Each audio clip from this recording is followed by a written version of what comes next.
Hello everyone, welcome to an all-new Process Mining Café. Some of you may remember Process Mining Café from Process Mining Camp earlier this year, where we brought back the speaker from the previous day in a follow-up conversation on the next day, where we went over the feedback from the community. So these cafe sessions, there was no formal presentation anymore. They were more conversational, free-flowing. It was really nice to be in contact with all of you and the community like that. And we very much enjoyed that, and we wanted to do this again. And at the same time, there are a lot of process mining topics, a lot of really interesting process mining topics that do not fit into the traditional presentation-like format. And so, we have brought back the Process Mining Café to create a place for these topics. You're very much invited to join us, to join the discussion. You can type in your questions and feedback while we are on the air right below this video in the chat window. Just type in any name and click connect. If the name is already taken by the chat system, it just generates a new name. It doesn't matter, and you can add your questions and your comments throughout the session, and we will keep an eye on it, and we'll try to pick it up as we go along. Now, it's time to welcome our guests. We have two guests today, Gijs Eerdmans and Erik Rootjes from Vivat. Vivat is a Dutch insurance company, and Gijs and Erik are operational excellence consultants and Lean Six Sigma black belts, and they're responsible for process improvement projects at the company. Welcome, Gijs and Erik. Thank you. Hello, welcome. Thank you. Hi. Do you want to introduce yourself a little bit and also tell us what you have done with process mining so far? Of course. Well, as you said, we are both operational excellence consultants, internal, always trying to make the processes better for the customer, better for the company. We have a strong focus on data. And also on Lean, and with Lean we do VSM sessions, value stream mappings, and that's where we describe how we think processes go, and process mining helps us to define how the process really go. So it's a really helpful use for our continuous improvement process. Great. And this brings us to the project that triggered the topic for today's cafe session, designing the perfect data for a new IT system. So can you tell us a little bit more about the project and what happened? Yeah, I can answer that. We started about 3 or 4 years ago with a new BPM system. We have many different kind of processes, and now it was time to use a new system to improve those processes, and also to put all the process we have in that BPM system. And one of the main things then was, if we have a new BPM system, let's also try to get all the data out of it, so we can use process mining, for example, to see how the processes go, and to help us also to improve those processes. Right, and maybe I can bring up a slide here that we prepared a few background slides for the session today, where the old and the new situation are a little bit outlined, right? So what was the old situation, and what did you want to achieve with the new system? Yeah, in the old situation, we knew we got a customer requests. They come in, and we know when they come in, and we know when they go out. That's what we knew, and we also knew the number of people working on it. But what happens in between, we didn't know exactly. So we had to work with averages, average handling time, average number of files people can process. Right. And so you had this new system, and in a way you're in a very lucky situation, right? Usually any process miner has to deal with the data that they have, and often there's something wrong with the data, there's data quality problems, you have to work around all these issues. And so you have to just use what you have, but in your situation, you could actually influence the data that was recorded by the new system, right? Yeah, that's correct. We had one. We also had a real clear focus on what we need, because one of the main things to start with the new BPM process was to lower the costs. Mm-hmm. And so one of the main things we really wanted to know, and what was really relevant for us, is what is the handling time of all the different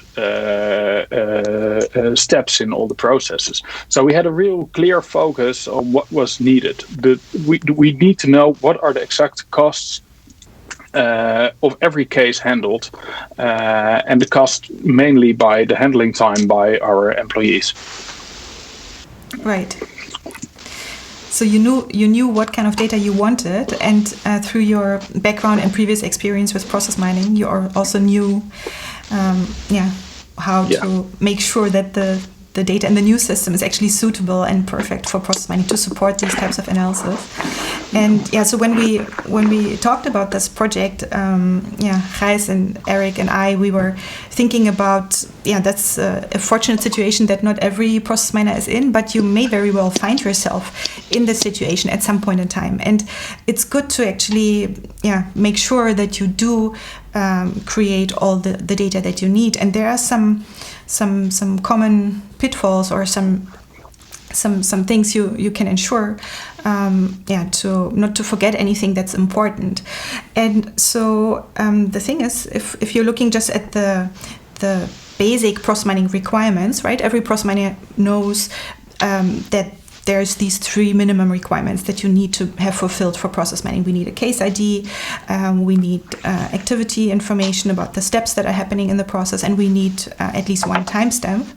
But just ensuring these minimum requirements in the data would be better than not having those minimum requirements fulfilled. But it would be a pity if that's all you do, because there are a few extra things that, if you have the chance, can really improve the analysis possibilities that you have with the data from a process mining perspective. So based on that, we have created a checklist of 6 points that we, according to our experience, is important to in addition to these 3 minimum requirements that are general for process mining, that you want to keep in mind when you are creating new data in a new IT system. And so should we just start and go through the checklist? Gijs and Erik, are you ready? Yeah, absolutely. Okay, so the first step, or the first additional point on the checklist, is to make sure all the relevant activities are being recorded. Do you want to say a little bit more about that? Yes. Well, as I mentioned before, it was previous. It was a black box. We knew a request of a customer comes in, and we knew also when it goes out. But what happens in between, that was the black box. So with the new system, it was recorded by tasks. Every task is recorded with all the information. So now we know what happens during a case, and that gives the relevant extra information. Exactly. Yeah, we have it visualized here on the slides, right? And you mentioned it in the beginning. You only had actually the start time of the whole case and the end time of the whole case, but yes, what's in between or happening any time throughout the case was not known at all. So at the top, that's like kind of the old situation where you have the black box, and now you want to actually see information about the tasks. And from a process mining perspective, on this next slide here, we illustrate what this means, right? Essentially, at the beginning, you only had like the beginning and the end of the process, and then now you want to actually see what's going on in between. Yes. Yeah, that's correct. Yes. So, how did you go about that? Did you talk with a domain expert, or did you already know the process to know which are the activities that should be recorded? No, we didn't know all the activities. We were using a system called Pega, and they had a pretty extensive logging of all the everything that was happening, all the steps in the process. But we said at the beginning, well, okay, we need to know exactly what's happening. So give us all let's start with all the manual steps. So and record that in the logging files, including, of course, all the timestamps and all the other things. But we'll discuss it later on, I think. And give us all that information and make sure that we have it daily, so we can. Well, we have all the information every day available. Exactly, and it's always better to have too much information, right? If there's some, of course, less important tasks in between, you can always filter that out in the process tool later. But if you don't have it in the first place, you can't use it. Maybe before we go to the next point, I just wanted to make an additional comment for the people watching, that it's not just the point we're making here.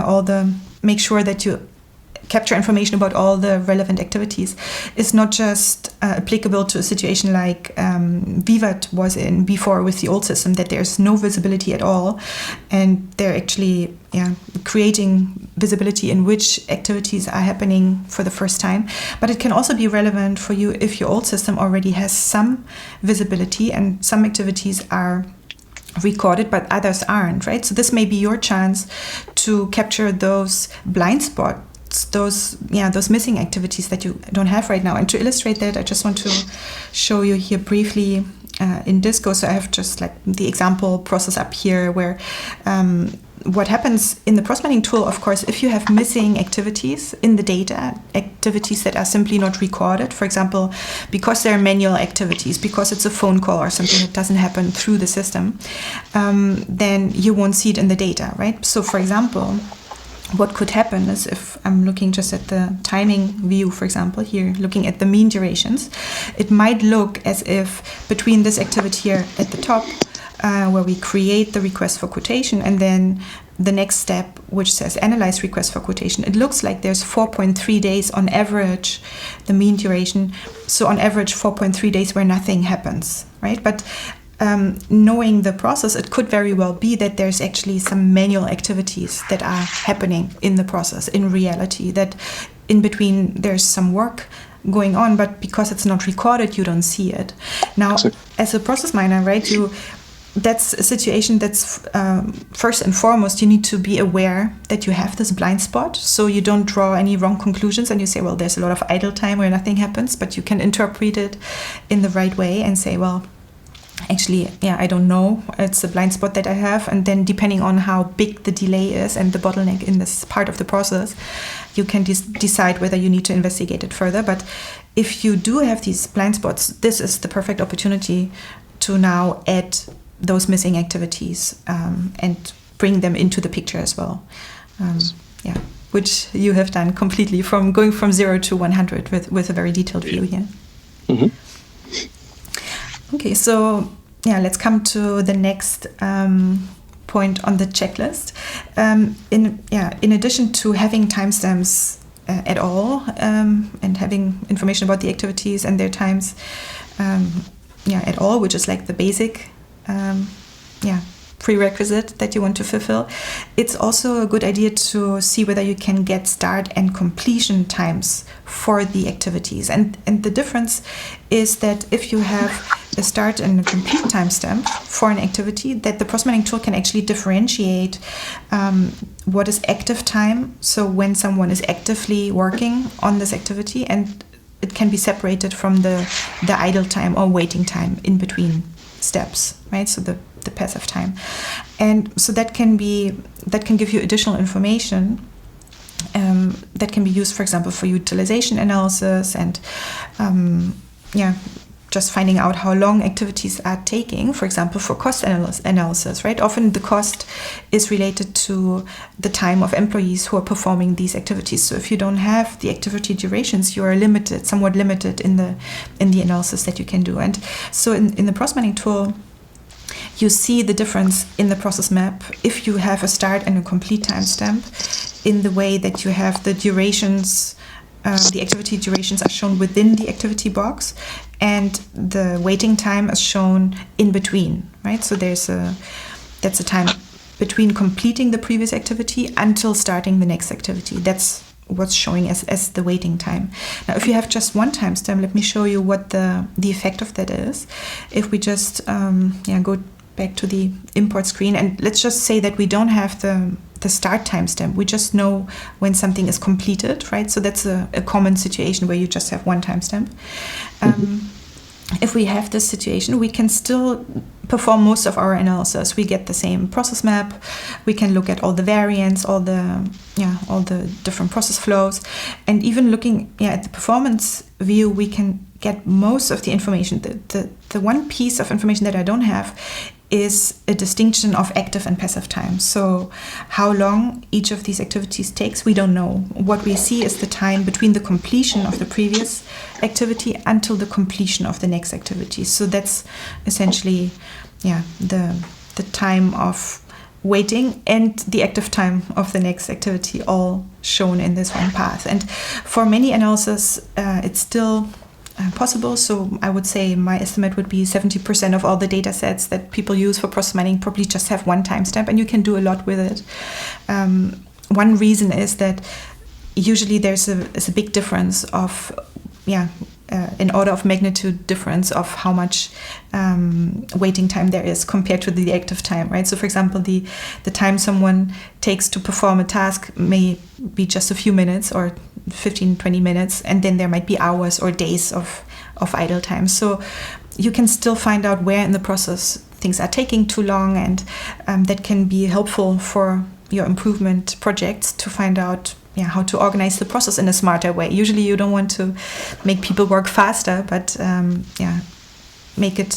organize it in a smarter way to have the end result delivered faster to the customer. But exactly these type of cost analysis you can't do, and these detailed kind of activity duration and utilization analysis you can't do. And I understand, Gijs and Erik, from what you said about the goals of the project, these types of cost analysis were also one of the ones that were important for you, right? Yeah, they were absolutely crucial for us. If we didn't have it, it was also really useful. But for us, especially the handling time, it was absolutely necessary to get our business case also. Okay, so let's go back to the next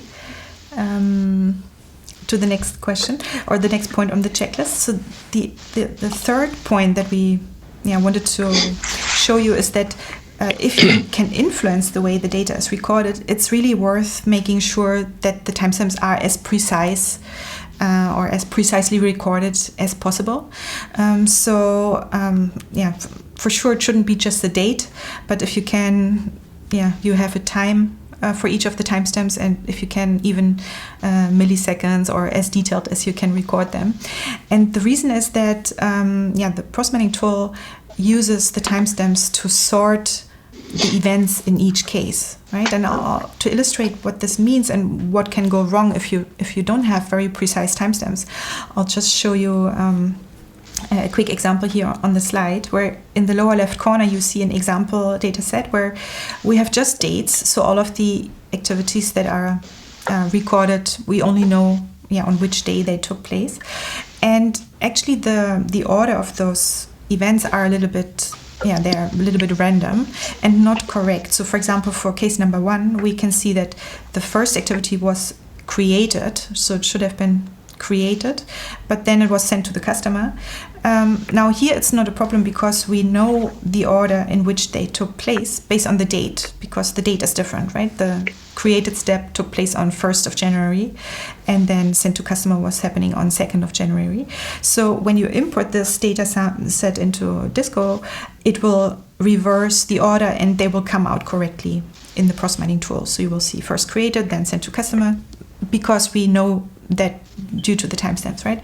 The problem comes if you have activities with the same timestamp within the same case, for which we don't know the correct order. So what Disco is doing then, it just leaves the events in the order in which they are in the data, and this can then create some noise in the process map, right? So if you're looking at the map, you can see some kind of flows that are unexpected in this process, which are not due to the way the process was performed, but it's due to this specific data problem. So there are ways to work around it, as many of the process mining analysts out there had to deal with this issue, and we have some information about it also in the process mining book. And essentially what you have to do is you have to pre-sort the data, right? So ideally, if you have information about in which sequence the steps actually took place, you can just use the sequence number to pre-sort the data, and this will correct the results. Otherwise, you can, for example, sort based on some kind of ideal sequence. But yeah, it's an extra step that you have to take. And so on the other hand, if we would have had more precise timestamps, then we actually wouldn't have had to do all of these things, and you have very clear information about when which activity happens. And I understand, Gijs and Erik, that you also, that was one of the things that you really ensured and paid attention to, that this happens, right? So you really have on a very detailed level, the timestamps are recorded over here. Yeah, we just saw a screen dump from our system, and just to illustrate that there are a lot of tasks, also some technical tasks where no one really works on it. It's just technical, and they go that fast. So it's important to have the milliseconds to order them right. Yes, exactly. And this. Was it something that came out of the box already, or is that something that you had to change for the system? No, but what Gijs said earlier, Pega has a lot of logging, and this is also one of the loggings that came with Pega system. So that's that was okay for us, of course. Yeah.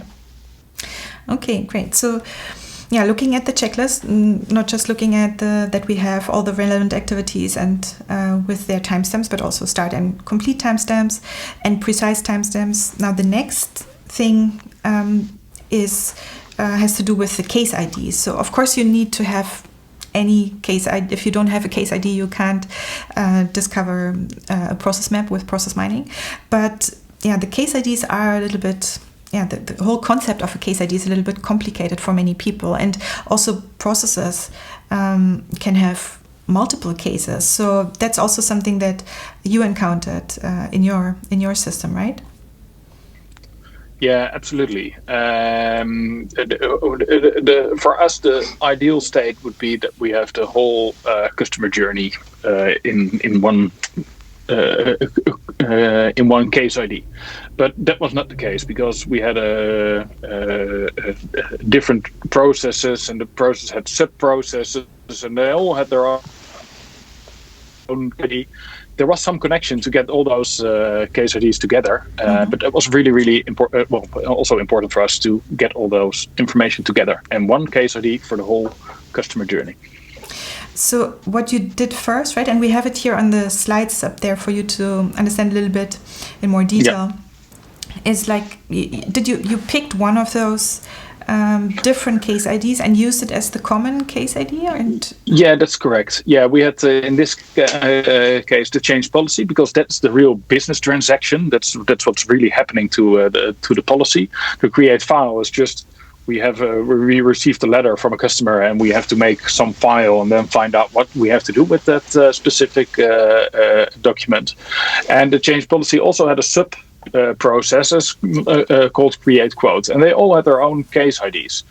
But there was also a table that connects all those things together, so we know, okay, if it's in this case CPA 244, it also belongs to the SR case and also to the quotation case, the QU 362. So we had one table that connects all these three different processes from one customer request together. Right. So, And yes. and that helps, because then you can visualize the whole processes, also with the sub processes and the parent and the child process. Right. Yes, because the case ID, that's determining the scope of the process, right? Where it starts and where it ends. And if you're looking just at these individual case IDs, then you're just looking at a very small piece of the process, but you can't look at the end-to-end process in any meaningful way. Yeah. Yes. Yeah. Yes, and then this is the end-to-end for the business process. Mm-hmm. But the next step was to also connect the front office with it. So a customer calls us by phone, and it's in the CRM system, but it was not connected to the BPM process. And now we are able to connect them. So that's where you go from an internal business process to a customer journey view. When does the process start for the customer? When he calls us. Mm-hmm. We create a file, we change the policy, and we have the whole view. Exactly, that's the switch from going from just the internal view to the view where the front office is also incorporated and the whole customer experience can be followed. Exactly. Yeah, and in the old system, so you had the front office teams in the call center and then the back office teams working on these policy changes and things like that. Was there no connection at all that you could get in the old system to do these types of analysis? No,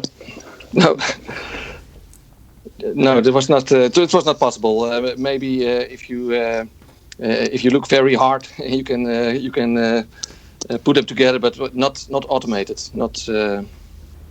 Yeah. Okay, so that's really a big step, and I see also you have some more things you want to connect in the case ID scope to take an even broader view. Yes, maybe those are more arguments. For example, the customer satisfaction, and then we can differentiate from this process how satisfactory is the customer in opposite to another process, or complaints.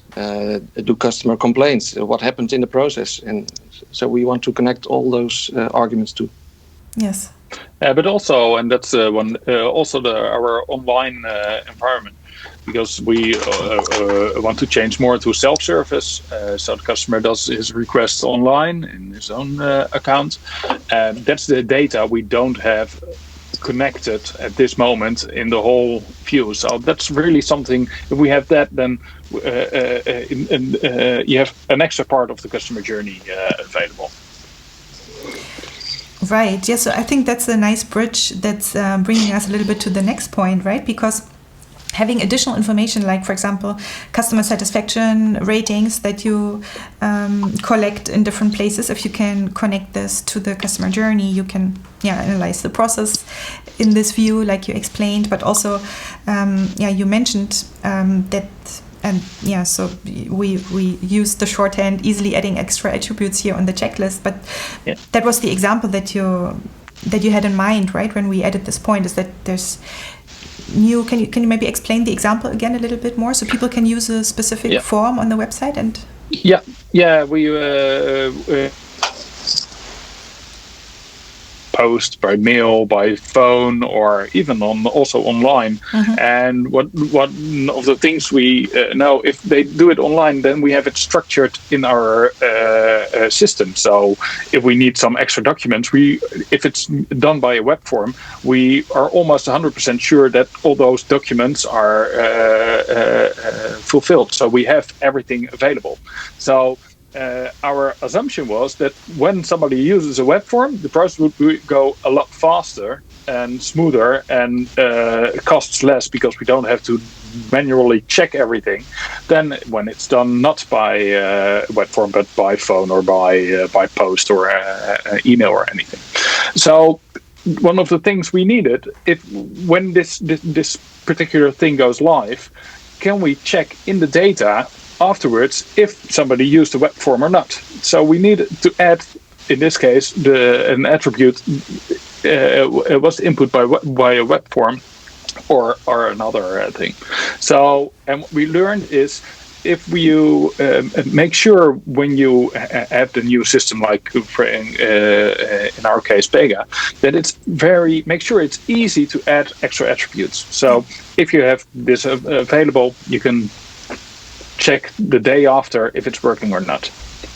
Yeah, exactly. Yes, that was your recommendation, right, for the other process miners in the same situation, because you can't be sure you know all of the attributes that you want to analyze in the future at day one, but maybe new attributes might become relevant over time. Precisely, I think this is a very nice example, because that's, if this is a new piece of functionality that didn't exist on the website before, and you want to know how does it influence the process, that's something that you want to check, to be able to see. And that's happening all day. Like tomorrow we have another a request. Well, we want to see if we put this on, what's the result? Does it help with our process?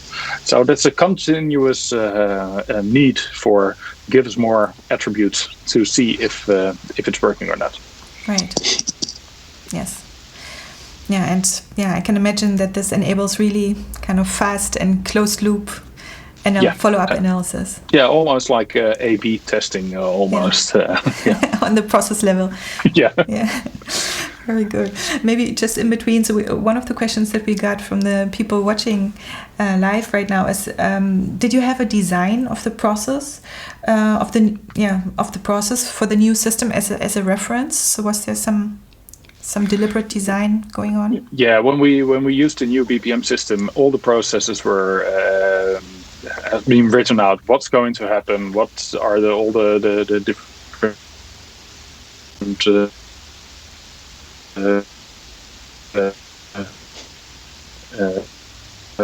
thorough design of all the processes. But we started at a one stage, so we don't put all the we have to start small. So first the minimum viable product, and then go on and see where we can improve. Yes. Okay, great. So I think this already brings us to the last point that we put on the checklist. That was also one of the points that you put on. Can you explain what you mean by easy data access for analysis? Yeah, I'm not sure if that's also on the slide, but what we know is, I just made the example. You need to know really, this is you really need to know what's happening, and you want it to have it continuously. So we don't want the data from a month ago. We want it every day again to see what happened yesterday, and that's what we also created. So we have all the data from the system. Every night there's dumped to our data warehouse, and all the data of the process are in there. Here it's quite a big visualization, because we don't use the data only for process mining. We also use it for performance, for reporting and capacity management. So that's what this slide is about. We make one big cube. We have some Power BI dashboards and some Excel sheets, and we also use it for process mining to see where can we improve our process. And who has access to this data? The analysts, or?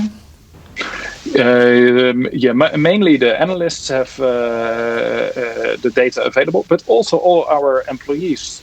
We also know it also helps steering the processes, and also the employees themselves. They know exactly what was the work I did yesterday.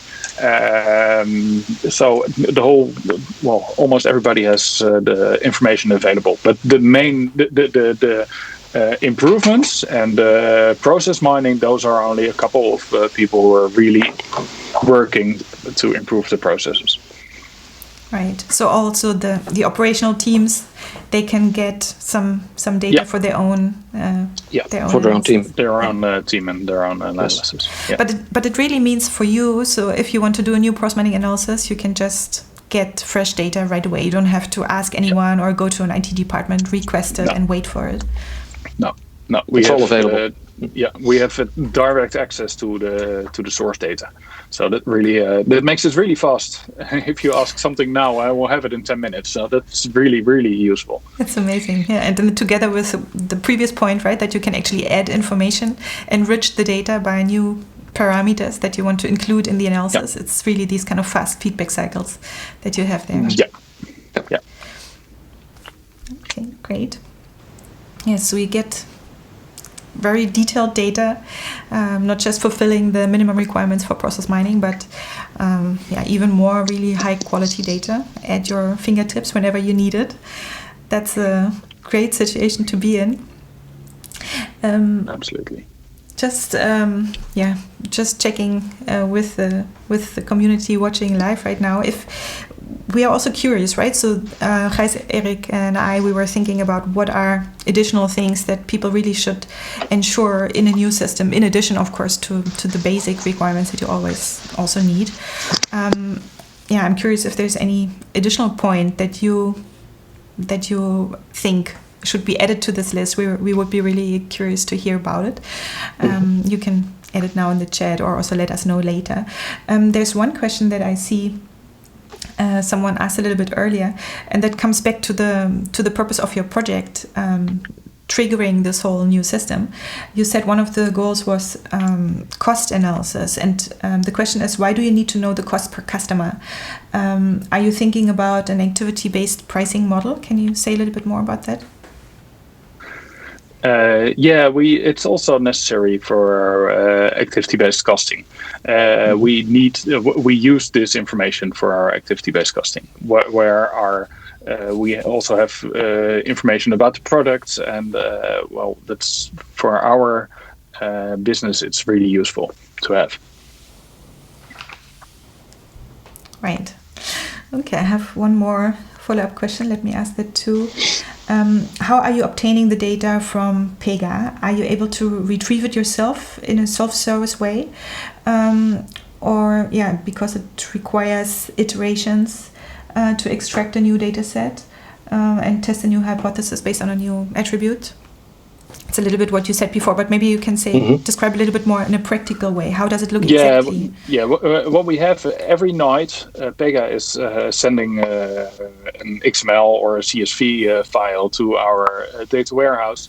And in the data warehouse, it's been scheduled that just a couple of minutes after we receive it, it's been in our whole ETL load. So then we have it the next morning at 8 o'clock or 9 o'clock in our cubes, and also in our in all the databases we need the information. Yeah. So that's automated. If we want to add an extra attribute, there are a couple of we know we can put it in one specific field, and we use a hashtag with some subscription that's useful for us. Then we don't need to have any other extra ways to. We don't need any other coding or anything. Yeah, no programming required. No, thanks. Yeah, that's the word I was looking for. Okay, excellent. So one more question from the community is about the telephone data. So you mentioned, I think if I can go back to the screen where you're showing that to look at the whole customer journey, you're also including the information from the front office, so the call center teams. And they are asking now how and what telephone data is recorded. Every front office employee registers the call. So who is calling? What was the subject? Some free notes, but also the technical telephone data. How long did the call last? And of course, date and time. So it's a total registration, and which we could connect with the other data. Yeah. Okay. Thank you. Okay. So one more question. over here, you mentioned using Pega. I looked it up, and it seems like there are also some tool choices, perhaps related to existing RPA infrastructures. So they're wondering if you have a greenfield situation where you start from scratch all over, would there be another event tagging logging framework, something like that you would recommend to other people? So that's more about the choice of the system. I'm not sure whether that's something you want to talk about. I can't say anything really. Well, I was not in there when they made their decision what kind of system they use, so I can't answer that question. Right. Yeah. So you were not introducing the new system, but you were getting the benefit of making sure the data is right for your analysis purposes. Yeah. Yeah. Yes. So I have one last question also. So I'm curious now that you had the chance to create this data and to have these cycles and fast possibility to do fast analysis quickly. What kind of analysis have you done already based on this new data? Are there any interesting results that you can tell us about already? Yeah, there was, by example, there was some specific process, the surrender quotation process, which we all had the idea it took a lot of time to process, but where to start? Where do you start improve that process? And with this specific data we have now available, we could zoom in, and we saw that there was one task that took significantly more time to process than other tasks. So we could focus on that one, and we could learn from it. We went to the employees, talked about it, what happens in that task. So we were able to reduce the time for that specific task, and by result, the total handling time of that process almost went down by 50%. Wow, that's a big reduction. Did people have some gut feeling, some intuition that this particular task was the problem, or were they surprised by this result? I'm not sure. Sometimes when you ask people, they say, maybe it's there, but they're not sure and point at other tasks. But just have the data is to know where it is and not have the gut feeling. So that helped us a lot. Yeah. So even if you do have an intuition, you can either disprove it or affirm where it is. Yeah. Sometimes the mind of the people has the last example. So if you experienced today something, often this comes up as an solution. But then it's a small one. And if you have the data, you have it, and you can confront them with that and talk about that. It's not just the last experience they had. Yes, exactly. Yeah, you have an objective reference to have this discussion and to make good decisions based on that. Exactly. Okay, really good. Let me see. There's maybe one more question we can also take on before we close. So there's the question is, how do you differentiate between open and closed cases? Sometimes it's also not so clear when it's a case closed. How is this in your process over here that you're talking about here? Yeah, we have one attribute, and that's the status of the case. Mm-hmm. And so we know when a case is being closed. We also know that we also make a selection when we are analyzing the processes. We only use closed cases, just to make sure that it just helps making the right decisions. Right. So we have we have an attribute. Yeah. So that's a very clear situation here. Yes. Okay, so let me just bring up the checklist again as a last slide while we close out the session. So, well, first of all, thank you all for joining this very first all new Process Mining Café. We will share the checklist maybe in a week or so together with the recording. So you can look through the points again, and the next time you're in the situation to influence somehow the data that is recorded for your process mining analysis, you can use them as a reference to make sure you get also the perfect data like Gijs and Erik did. Gijs and Erik, thank you very much for joining us today and for sharing your experience with us. It was really great to have you on the show today. Well, thank you. We were also very glad. So what we will do is we will share the recording later. If you have questions or any feedback or comments that you want to share with us afterwards, you can also do that per email. We have a new email address that's called café@fluxicon.com. So you can just send an email to café@fluxicon.com. We'll also show it here in the banner. And to let us know maybe topics you find interesting or any follow-up points that you couldn't think of right now while we were talking in the session. We also have already a next Process Mining Café session planned, which will take place in 3 weeks, just in the last week before Christmas, on Wednesday, 16th December at the same time as today. Our guest will be Professor Hajo Reyes, Professor for Business Process Management at the Utrecht University and Eindhoven University. We will talk about, we will look at the year that has just passed almost, and also what was going on in process mining research and other things. We will add the new session to the calendar, so if you have already subscribed to the calendar, you will see it show up there. If you haven't yet, below this video on the website, you can add the calendar for the Process Mining Café, so you're notified about new sessions. Otherwise, just keep an eye on the blog, so we will put out the announcement and more information there very soon. Okay, so thanks again, Gijs and Erik. Thank you all for joining the session. I'll say farewell, but not for long. Have a nice week and see you all again very soon. Bye-bye.